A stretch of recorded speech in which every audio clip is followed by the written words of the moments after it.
कि झुकने की बात क्या है। एक बार हमारे श्री सदगुरुदेव नगरी निवासी भगवान जी दूसरी पातशाही जी महाराज जहाँ आप गए थे नगरी दरबार में, तो उन्होंने तो ही आनंदपुर में जमीन खरीदी थी। तो जब अंग्रेजों की सरकार थी और गुरु महाराज जी ग्वालियर में गए हुए थे, तो वहाँ पर गुरु महाराज जी का मन किया कि यहाँ जमीन खरीदनी चाहिए। तो क्योंकि गुरु महाराज जी ने तो जगह जगह कल्याण करना होता है, आश्रम तभी स्थापित करते हैं कि आश्रम को देख करके फिर लोग जो हैं वो वहाँ पर आकर के वो जुड़ जाते हैं, आकर्षण केंद्र बना देते हैं संत सदगुरुदेव महाराज। ताकि पहले तो माया का सहारा ही देते हैं, माया भी ठाठ बाट वहाँ पे पैदा कर देते हैं ताकि दुनिया बाहरी आकर्षण को देख करके फिर उस रूहानियत के रास्ते को अपना ले। क्योंकि जैसे एक माँ अपने बच्चे को प्यार करती है, माता पिता बच्चे को खिलौना दे करके मिठाई दे करके स्कूल भेजते हैं। पहले क्यों भेजते हैं? ताकि वो बच्चा पढ़ लिख करके फिर अपने जीवन में सुखी हो सके, सुख प्राप्त कर सके। इसलिए संत सदगुरु हमारे सच्चे माता पिता हैं।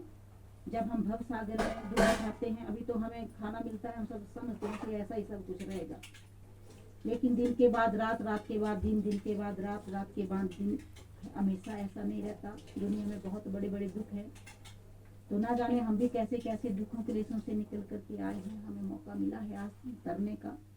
तो गुरु महाराज जी हम जीवों को, ताकि हम दोबारा वैसे दुखों में ना जाएं, इस प्रकार से गुरु महाराज जी हमें तारने के लिए सदा पे प्रकट होते हैं। तो गुरु महाराज जी ने वहाँ पे जमीन खरीदी, तो अंग्रेज सरकार थी, अंग्रेज सरकार ने कहा कि ये जमीन तो बंजर है, तो आप संत कैसे इसको आबाद करोगे।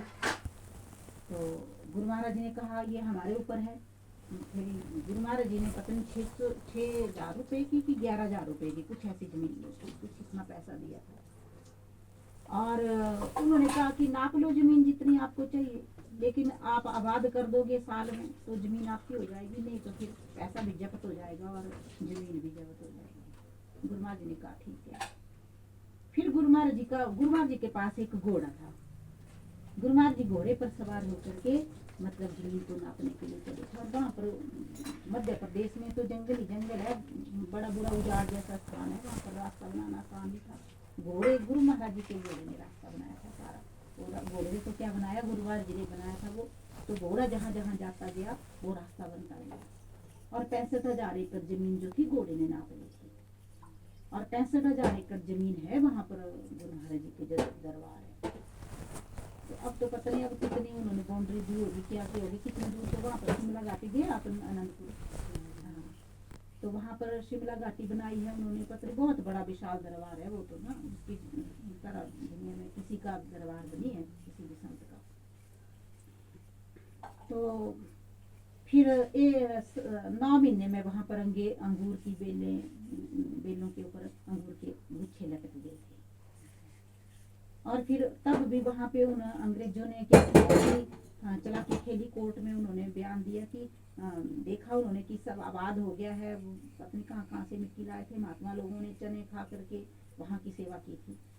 और उन्होंने झूठ मूठ ही कह दिया कि वे ताकि इनको ना मिले ये जमीन, ये नहीं है, वो आबाद नहीं हुई है। और उन्होंने ऐसा लिख करके रिटर्न में दे दिया था। जब वो जज पढ़ने लगा तो वो भाषा उल्ट गई थी। वहाँ पर लिखा कि जमीन उपजाऊ हो गई है और सब कुछ फल फूल गया है, वहाँ पर तो बड़ा सुंदर नज़ारा हो गया है। तो इस प्रकार से बदली भी बदल गई थी।